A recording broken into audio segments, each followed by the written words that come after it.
take home the gold. He could be too far. No, he's kicking. Oh, what a catch! Puts a spicy forehand out in front of Naomi Morcilla. Wu for the win. Team Canada. Garrett Wu! Santos with the layout grab. Oh, that fantastic grab. The claws of Chaffer. Canada just became the world champions. Canada and the rest of the world. You're listening to the Huckin podcast. I'm one of your hosts, Theo and living in the great city of St. Catharines, Ontario. And I'm Danie Proby, back in action in new SBC, and we are your coast-to-coast guide to all things Canadian Ultimate, little throwback edition. You are beaming, I must say. You're beaming to be in my presence. Stop. I am Theo, beaming. you're blushing. Stop. Well, good thing this episode's not on video, so I'm beaming because the band is back together. One night, well, probably not one night only, but we did say when Danie said she was departing that she would be popping in, so this is one of those pop-ins. Si, senor. I am popping in, gonna give my thoughts and experiences with PAUC, and then subtly slip back into the night and disappear again for a while. You just used some Espanol there. So did you speak any Spanish while you were in the Dominican Republic? Un poquito. Does that mean a little bit? I think so. Okay, Hopefully. Otherwise, I was drinking a lot more than I was expecting. And for those that, first of all, you should check out the streams if you haven't already. You can do that with an Ulti World subscription. But Danie was dual threat out here in the Dominican, not just playing Frisbee, dropping dimes. Hey, I saw that. But also dropping truths on the mic. So you didn't actually get to commentate beach, correct? Or did I miss the game that you... Yeah, the schedule was too tight. So my actual first time commenting non-Canadian stuff was at this tournament. So it was pretty exciting. Definitely learned a lot every time I was basically commentating with a different person. And one of the times, the person that was supposed to be play-by-play with me, it was like in the morning, it was the women's masters final. They just hadn't shown up, and it was like 1 minute to the game starting. And I was talking to the Ulti-World folks, and they're like, you got it, just treat it like a podcast. And I'm like freaking out because I've never done play-by-play or lead before. And it is a lot bigger responsibility, and you have to know more things. And then they show up with like 20 seconds left, and he's like, I'm not doing play-by-play, you are. And I was like, oh, okay, I guess I'm doing it. And it was fun. I actually thought it was easier. We didn't talk about this off air. Play-by-play is easier if you're comfortable leading. And if you're, like you mentioned, researched and like know how to like identify players. Some people just, and also if you're able to say different things in the same way, because as we know, Ultimate has things happen that are quite similar. So if you use the same words, then it gets kind of repetitive. But yeah, that was the feedback I got. I got the feedback that I said unfortunate maybe 6 times, which is unfortunate, and that I use kinda as a filler word, which I totally do. And then they gave me that feedback, and then in the next stream I didn't stop saying kinda. I just noticed every time I said kinda, and I couldn't stop. Yeah. It became an epidemic. I said it like 12 times on the next stream, and I like kept talking to them in the booth, and I was like, I know I'm saying it. I can't stop. It's pretty funny, but I'm new, so I'm sure I'll get better if I get more opportunities. Yeah, put Danie and I on the mic again. We had one shot that was kind of interrupted by some technological issues, so we crushed it though. Yeah, that was your first time with the talkback button too, correct? Yes, and like hearing them speaking to me while I'm speaking, it's hard. And like having to do all the intros after the breaks, like because Ultimate Canada stuff is like there's none of that extra production stuff, so you always have, and there's no interviews, and I'm like all of a sudden having to interview somebody, and it was fun. I really enjoyed it. Yeah, for those that don't know, I probably talked about this in the subscriber only, but yeah, you get a countdown for multiple things. So they'll count down when commercials are over. They'll count down when when it's like time to wrap up the broadcast. So as you're talking, there's like time being set in your ear. So it does throw you off the first couple times you do it, correct? Like it's like weird to talk while someone is talking to you. Yes, it is hard because you're trying to remember what you're saying, but you're also trying to process what they're saying. Anyways, it was a lot. I think I did okay. But I think that I learned things. Like I think the first time when I was commentating with Ian at Toner, I tried to get feedback from him, but there's just so many issues with the stream and power, like the power kept going out, that like I think he wasn't paying attention enough to me, which is super fair. But I got a lot more feedback as things progressed, and I think that if I do get the opportunity, I will just be a little bit better. A growth mindset out here, and Heck yes. kudos to be able to play and commentate. Well, I actually had to like cover one of my shifts because I died a little bit after day 2. I honestly couldn't throw an open throw to save my life. I could play defense, it was fine, but basically like the way the resorts worked is that if you had an early round, breakfast wasn't open. And so you had to get your breakfast and your meals by taking it from the dinner buffet the night before. And so basically I had like a bit of yogurt at like 7 or 6:30, and I didn't eat again until 5 p.m. Oh gosh. And so I was like getting sick everywhere and I couldn't throw. I turfed like a couple throws in, I think I had like 4 turns in a point. Like it was, I don't know. Luckily it was our easiest games, but I like basically had to decleat and I couldn't play anymore. So I took the next day off of commentating because it was just too much with the heat and being at the field the whole day. And luckily they were able to cover me. And then I just basically skipped right to commentating finals, which was exciting. Hey, the finals is always fun to commentate. So yeah, that's enough of us chatting about commentating here because we got lots to get to. No, you're good. Danny's also beaming, folks. Don't just think it's just me. I'm saying. Blushing. Yeah. So we're gonna hit the news because rosters dropped for multiple things. So we're gonna talk about that, and then we're gonna talk main event, which is the recap. Couple Canadian teams won. Spoiler alert. So in the Masters, let's go. The older folks showing how it's done. So we're gonna hit the news right now. We now have breaking news. Welcome to the news section. So as Theo alluded to, we had some rosters dropped. So the WUC rosters dropped a decent chunk of time ago for Australia that's competing in September in 2024. All 3 rosters looking muy caliente. It's very exciting. I think that, of course, this is the time where people look at them and are like, oh, this person made it. Oh, this person didn't make it. And it's a very exciting time to be alive. Any of the initial thoughts from your perspective as an impartial, unbiased observer? Yeah, I know the folks are going to want this, but there's going to be no snubs episode because that would require a lot more research of like who was there. So I'm just going to go through the rosters. I mean, looking at, we'll first look at mixed. What do we got in mixed? I see a bit of like some diversity out here, some Winnipeg. One Winnipeg, never mind. One Winnipeg, a little bit of Quebec. Miguel Gaudert making a return. That's kind of cool. And then some Toronto, and then obviously a lot of Vancouver as well. And then, of course, if you look at that roster, which is available online, see a couple couples on the team. That's kind of fun. And get to see some a lot of red flag players out there, which kind of makes sense being as they play mixed year round, that they'd be on a mixed team. Yeah, the couples thing is funny because like I knew that some of them were dating. Like I knew some balloons just went up on my screen. What was that about? Yeah, I don't know why there are balloons on the screen. Okay, well, for those of you that are, I mean, you can't watch, but anyways, it just looks like it was my birthday on screen here in our recording studio. But anyways, it's not my birthday yet, but I appreciate it for whoever sent me those balloons. But okay, so I knew that these 2 groups of people were dating, but the other coaches I don't think knew. And so I mentioned it as we're kind of going through our selection process later on. I didn't want it to play a factor in anyone's decisions or anything like that.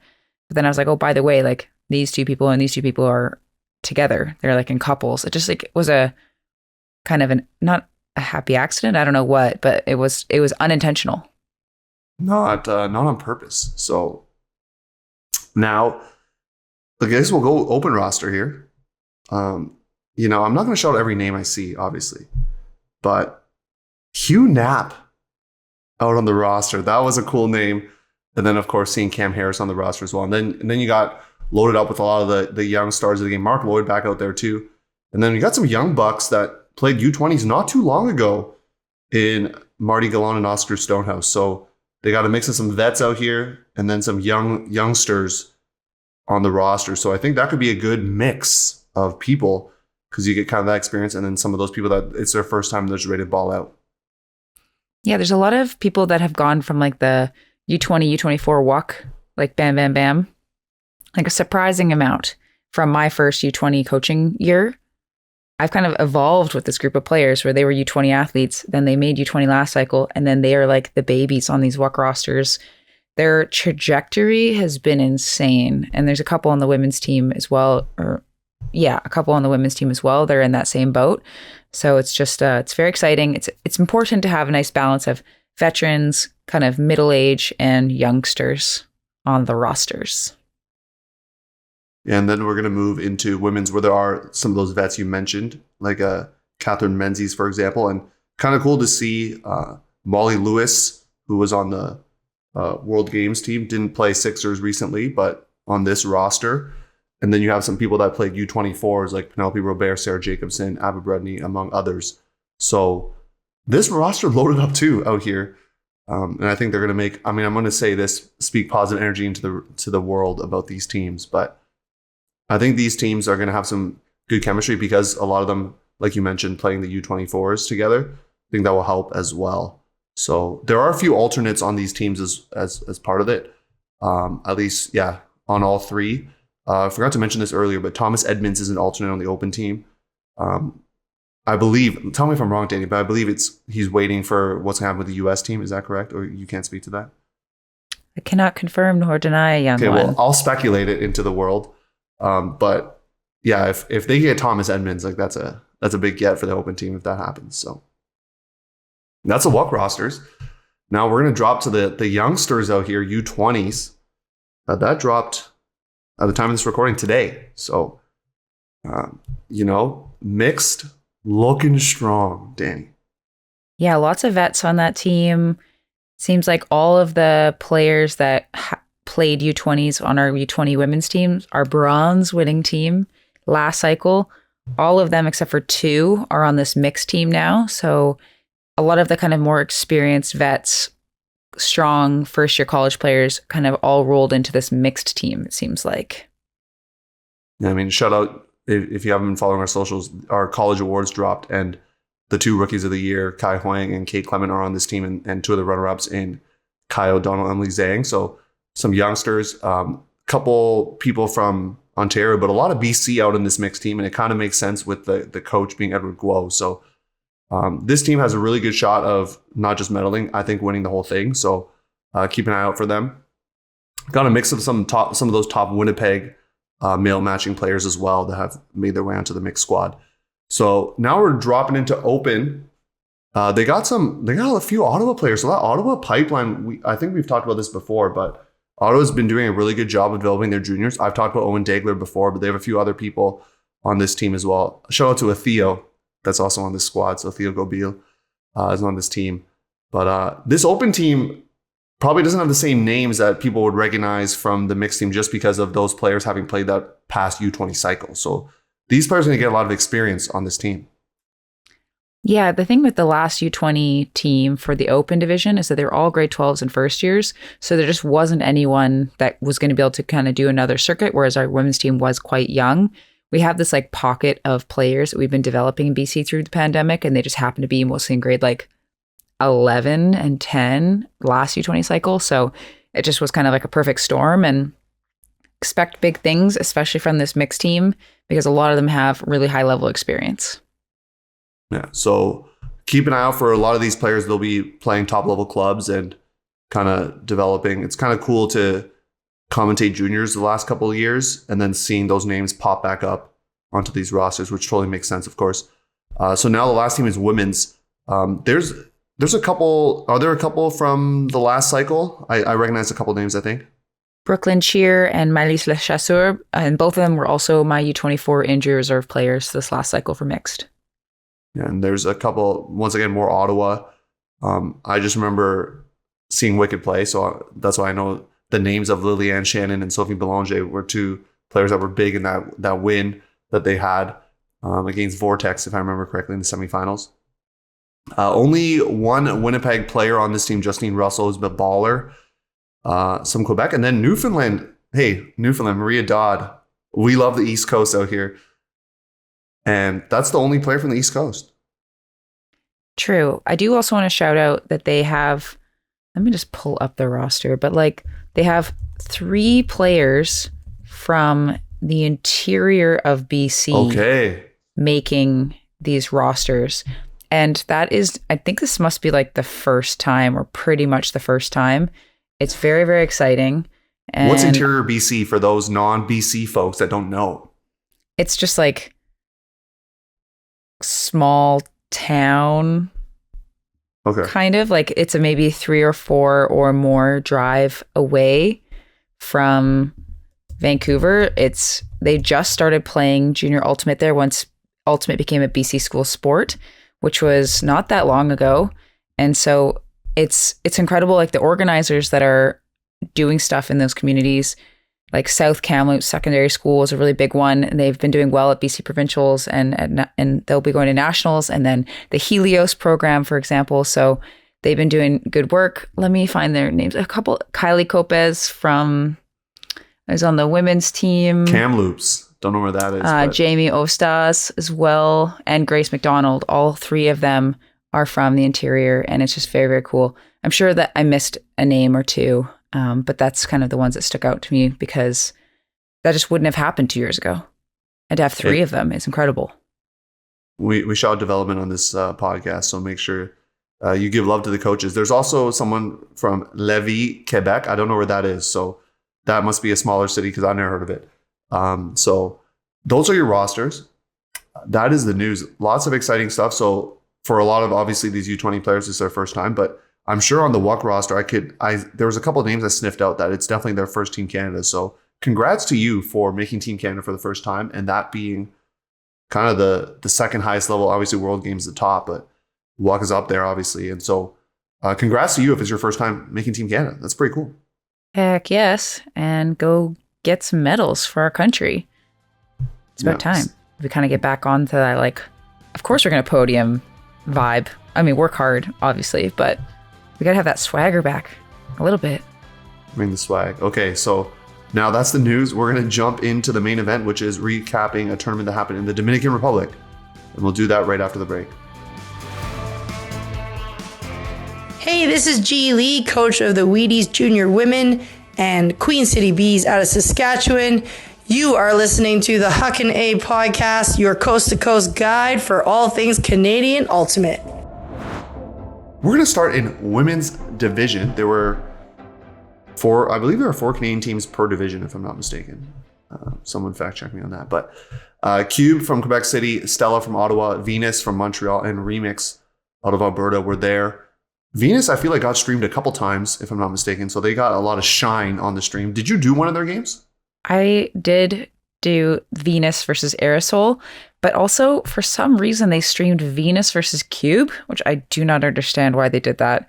It's like a CUC pool play game. Like I don't, and they'd already streamed Venus. I was like, is there no other round that you could have done? Like a Canada versus Canada? That's not very fun. Like, I mean, I'm sure it's fun, but you know, you want Colombia versus Canada or like whatever, something different. But anyway, rant over. Yeah, that was in the pre-quarter round. So we're jumping right into the bracket.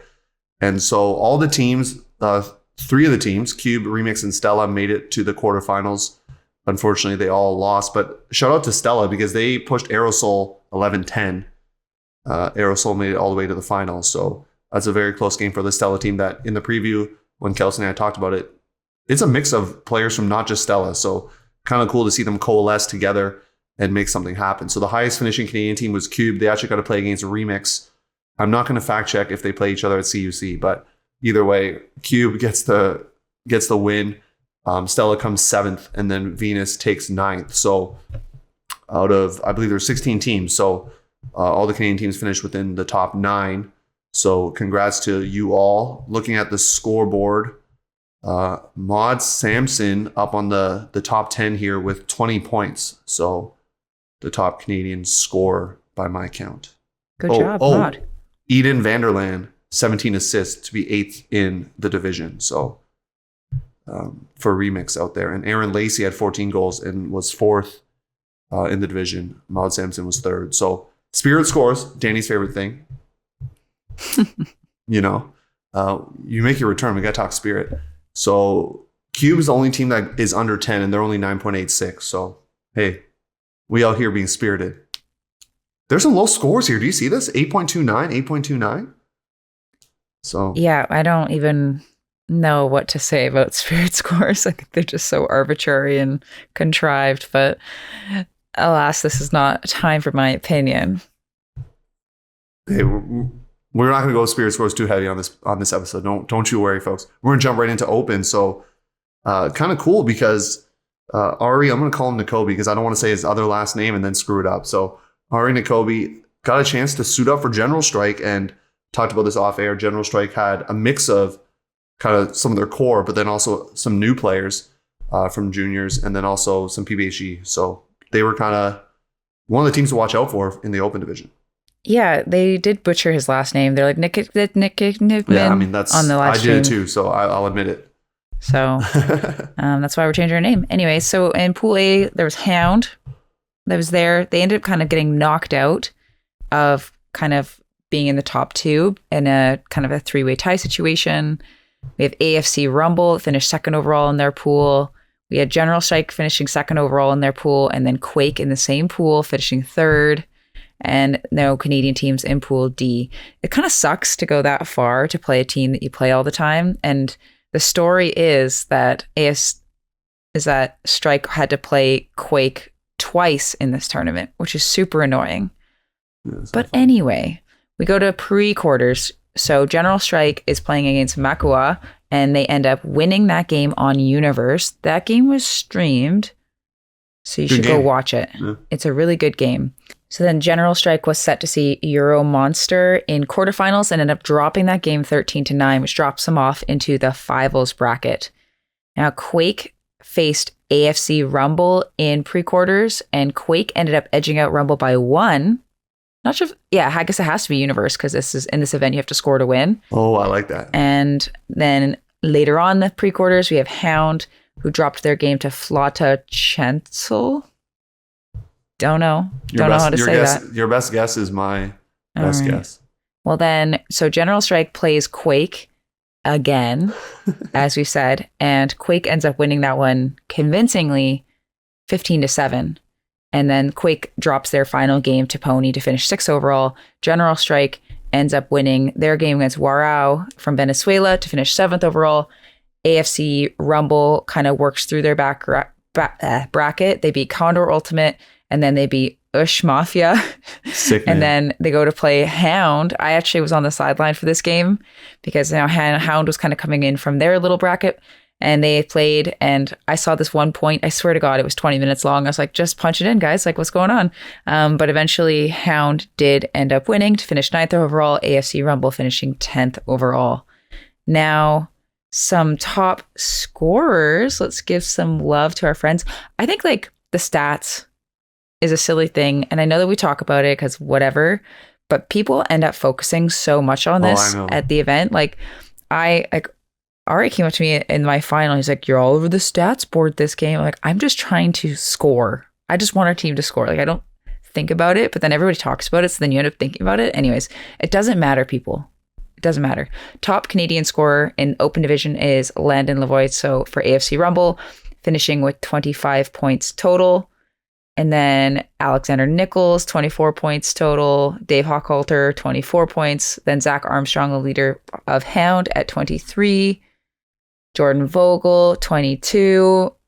Steve Carew, 22, etc., etc., etc. So lots of big scorers. I'm personally a big fan of when a team's scoring is pretty even. Like there's somebody on Pony. There's 2 people on Pony that are 39 and 40 points respectively. That's crazy. But anywho, we're going to talk about Spirit because you love Spirit. Spirit's your favorite. The highest finishing Spirit team was actually AFC Rumble. So very, very impressed. Go Canada. Finished with an 11.14 overall. Followed closely by Hound, 10.86. Something about that feels suspicious, but anyway. They help. Well, didn't they play each other in the final game? They probably, let me see. Let me see if they say it. The scores are like Hound received. Oh, I see it now. 15. Yeah. Okay. Conspiracy revealed.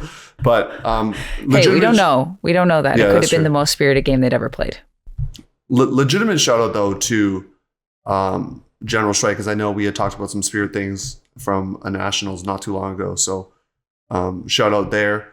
And Quake also finished above 10. But some of these other Spirit scores, like Euro Monster out here, sorry, but like 7.43, you're getting a 1.29 in fouls and body contact. So that means multiple teams are saying you got some bad contact out here. They got some ones. They got 3 ones and a 0. They got a 0 actually from General Strike. So that seemed like a chippy game, if that's what I'm basing the scores, Spirit scores.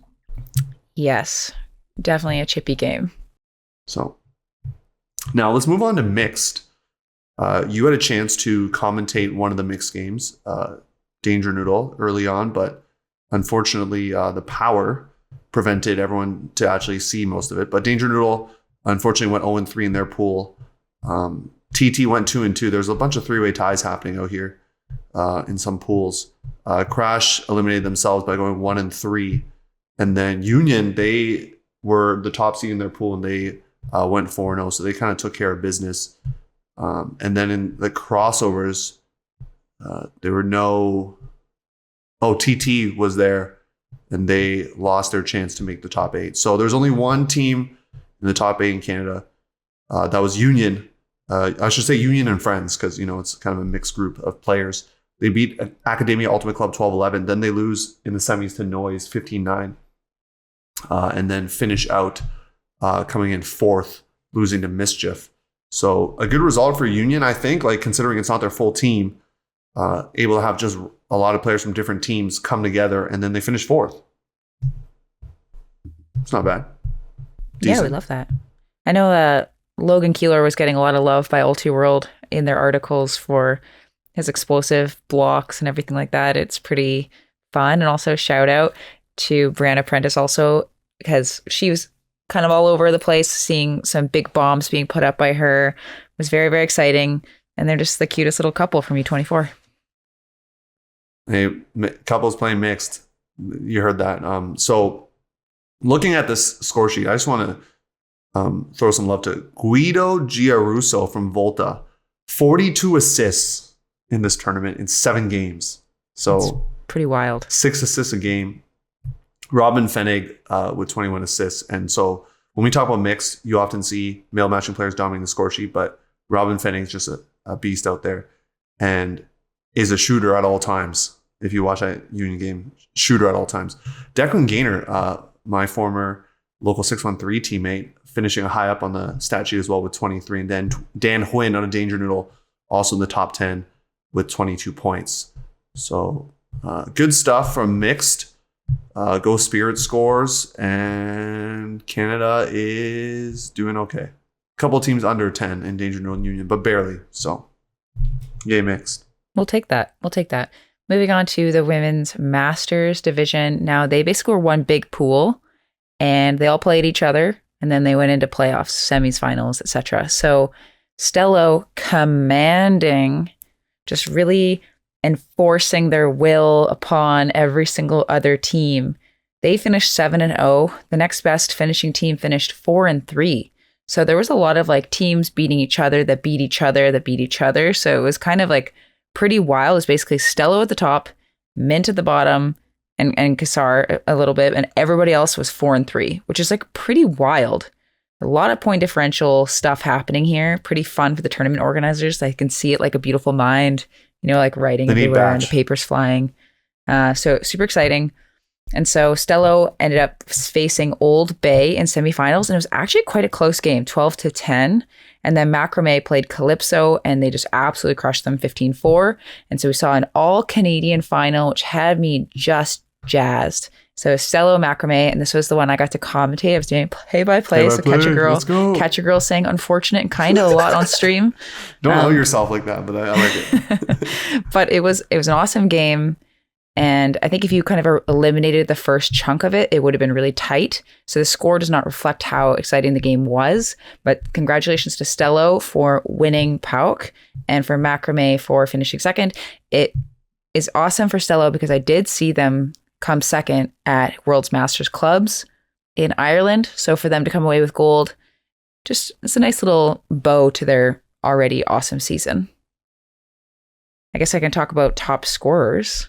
Yeah, there's a few Stello players in the top 10 of points. Holy smokes. Virginia Cote. If you watch the stream, she's everywhere, striking deep, catching goals. Vivienne Fortin and Alicia Zhao, also incredible. Alicia Zhao was somebody who impressed me, I think, I'd say up to the most in that final game. Just super grindy, doing whatever it takes to get the disc back when on defense and just moving the disc really effectively on offense. I was very, very impressed with her game. And then macrame, we have Gabrielle Ouellette. And yeah, just like a lot of top Canadian play. What are you saying because of my pronunciation? Yeah, I like that. Hey, I know it's Ouellette. I would have said Ouellette, so you got me there. Good but job. I only know that because I had to go and ask, how do I pronounce all of these things? And I wrote wallet, like where you put your credit cards. You're learning the tricks of the trade of getting pronunciation. So congratulations to all those folks. Let's talk about Spirit, my favorite. I mean, everyone in Canada is above 10. Great job, everybody. Actually, Stello finishing higher is great because in Canadian Nationals, I know that wasn't the case. So them finishing kind of tied with top of all the Canadian teams is awesome. Yeah, Ottawa's best. And if you don't already, follow them on social media because they're like, sure, they're Masters players, but they got the TikTok style vids on lock. So good. And they figured it out. I know Crash did some stuff too, but Stello is the undoubted like TikTok queens of Canadian Frisbee. They got some good social media. Pay that person. I don't know who does it, but give them some love. So going into Open, they had pools. There were 12 teams, so still good out here. They went. I'm just gonna look at their pool play. They were in Pool B, and they went 4-1. So they actually dropped a game in pool play, and that was to a team called King Louis. By one. That team, they were at Ireland too, right? King Louis, I think. I don't know. That name rings a bell of some sort. Dead Circus. We had high hopes for this team, but they go 1-4 in pool play. And then on the other side, Quack from Quebec City going 3-2, just narrowly missing out on the top 4. So the way theirs was set up, they had little mini brackets after. So if you don't get in the top 4, it just kind of goes into some mini brackets out here.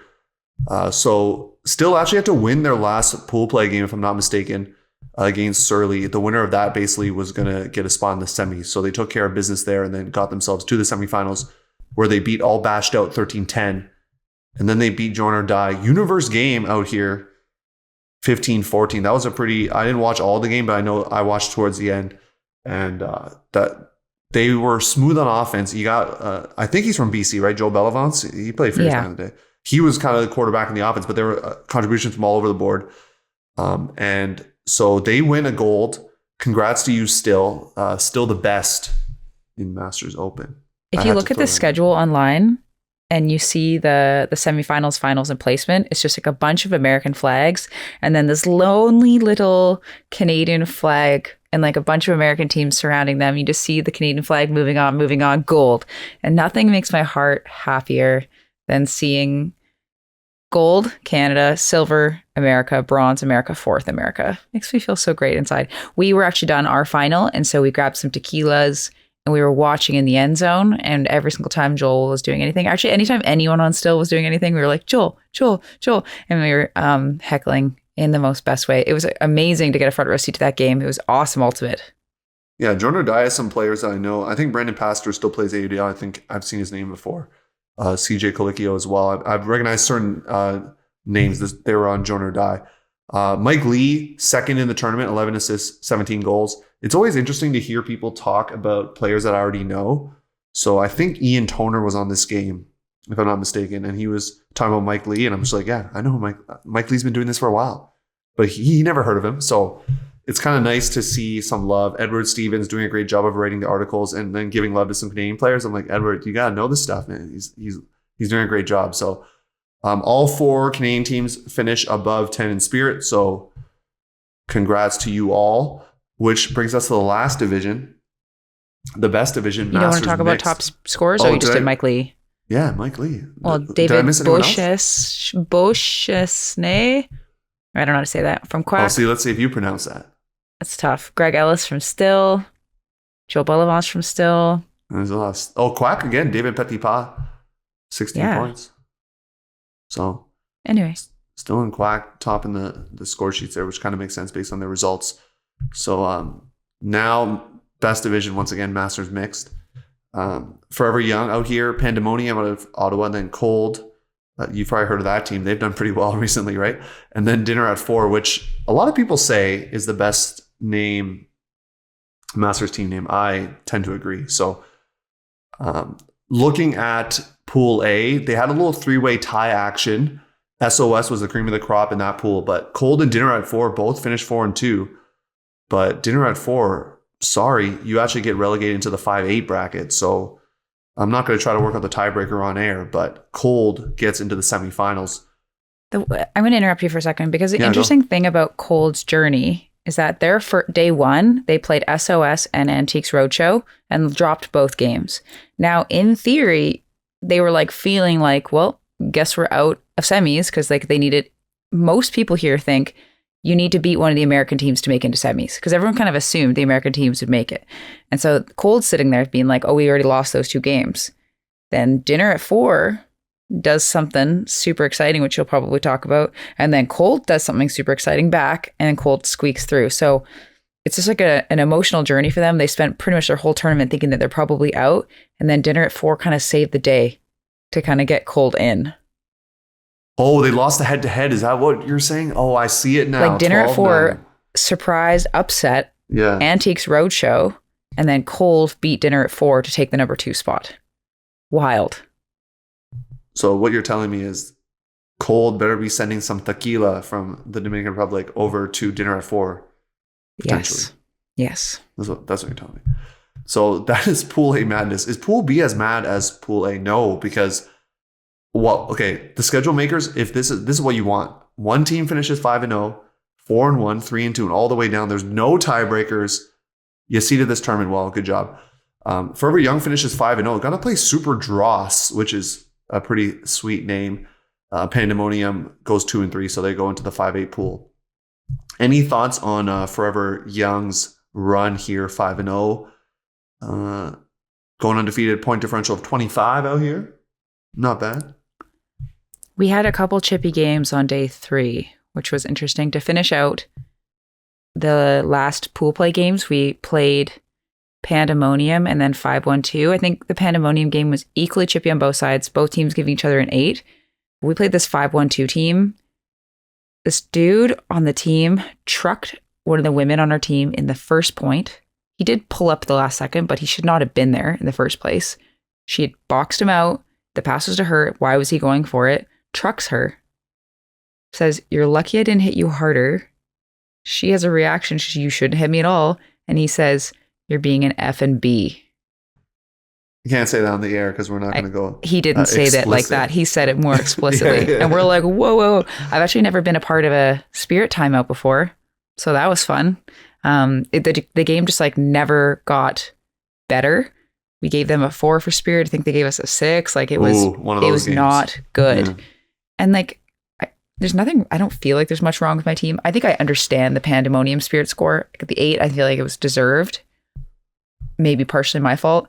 I don't know. You spiking at people out here or what? Is that what you're telling me? I contested a 10 count and I just was getting upset because people kept jumping in on my calls, but like I could sense some tension. And so I'm unsurprised about that one. Like that one I feel fine about. Like I think both teams understood it was a bit chippy. This 5-1-2 team though, man, that was something else.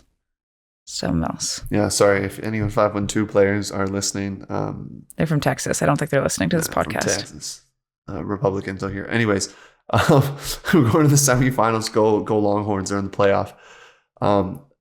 It's kind of interesting because you look at the bracket, you see SOS and Super Dross playing each other in one, and then Forever Young versus Cold. Did Forever Young and Cold match up at CUC? I'm trying to think. In semis. With Cold winning. Yes. So a little revenge factor here for Forever Young. They win 11-9, and then unfortunately their run ends. But hey, they get a silver out of it, so love that. But it goes 15-6. Ouch. Super Dross edges out Cold for third. So before we move to top scores, any thoughts about either of those games, semis or finals or bronze? I definitely would say Forever Young lost a little bit of steam There was a little bit of belief in the game at the beginning, but SOS was just a much stronger team. And they deserved it. They were super spirited. Awesome. Seattle, right? Seattle based? Yeah. Yeah. And I've actually played against them twice. When I played with Cold in Ireland, we played them in pool play, and we also played them in semis. Also, fun fact, I've played 3 big tournaments with Dan Bauer, who's my like co-handler, one of my co-handlers. I like Dan Bauer a lot. In Ireland, we came 4th. CCs, we came 3rd. PAUC, we came 2nd. And so guess what's going to be next? Well, Just saying. Just save that energy for a good tournament. The good mojo here. Try. Looking at, this is fun. This is going to be a fun one. So looking at the top 10, we got LP Blouin for dinner at 4 with 19 points. If you're out in Ontario, you probably heard that name before. He's just straight legend. And then there's a curious name at number 10, a Jocelyn Proby with 19 points, 12 assists, and 7 goals. Oh, I see what you're saying. You got to look at totals per game, because then I'm actually number 6 overall, Theo. Thank you. Oh, wow. Okay, so Jocelyn Proby here trying to pat herself on the back a little bit more. So if you go points per game, Jocelyn Proby actually 6th. And then if you go to assists, Jocelyn Proby drops to 11th. So unfortunately, that's tough. Darn. That's I tough. care about this so much.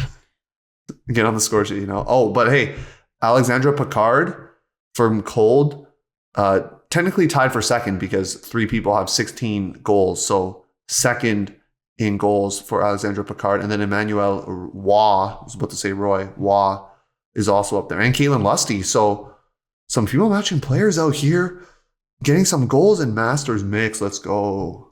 Like, if you look at the top 10, it's not normally like this. The fact that there's even 3, like the number 1 scorer overall is a woman in mixed masters is awesome.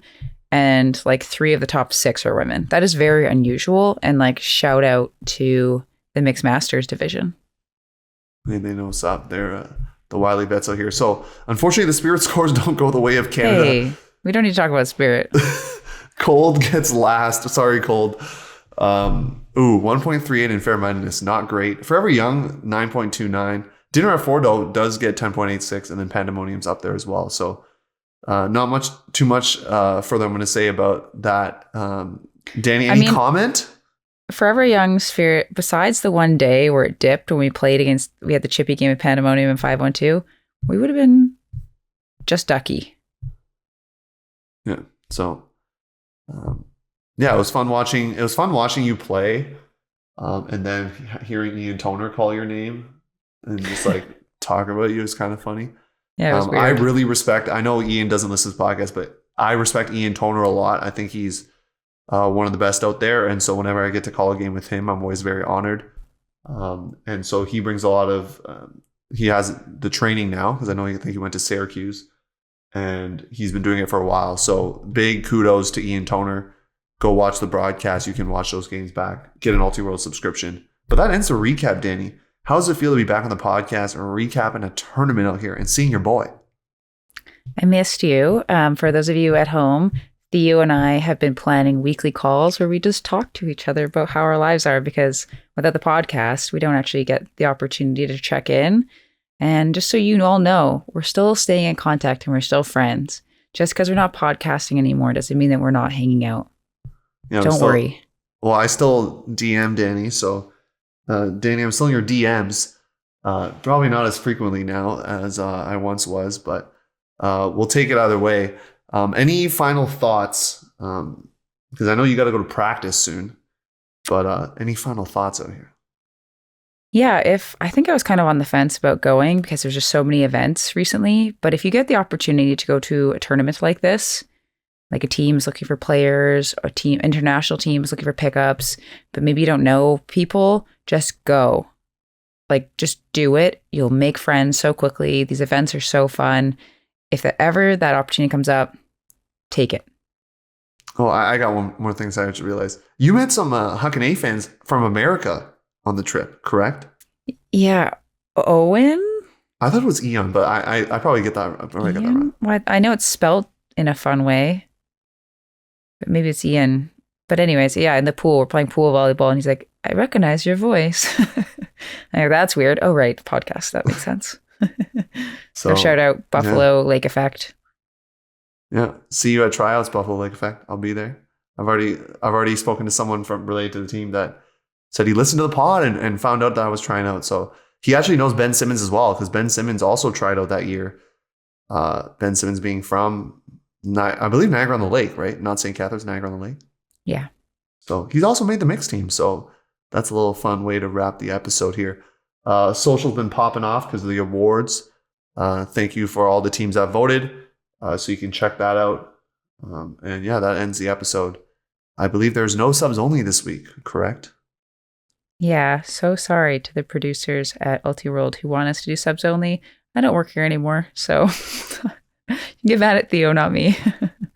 Yeah, unfortunately, no subs only. We'll figure out something next time. I don't know if I'm gonna record next week. I'm gonna see. It'd be nice to kind of interview some of the people that made these teams, but no guarantees. I'm actually going to be taking, like, in December, I'm actually having like 3 weeks off of my job, which one day I'll announce publicly. And so I'm very stoked. Like I'm working like maybe, I think, 4 business days in December. So I'm living life on the edge. That's great. You earned it. Yeah, that's what they tell me. So thank you again. Danie will pop in at some point, probably talk college, because college season kind of has started a little bit with some fall tournaments. And then we'll kick off with probably, I think the big one's usually Florida warm-up, and there's some others. Santa Barbara Invite. Or is that, can you announce your schedule? Where are you going? Santa Barbara Invite, Stanford, Northwest Challenge. Hey, Ultiworld, you know, is going to be at all those tournaments. And they've been live streaming a lot more college, so get your college fix. And once again, this is your weekly reminder, if you're a college team in Canada, to sign up for what? The US Series. That is how we're going to end this episode. Goodbye. Bye. Peace.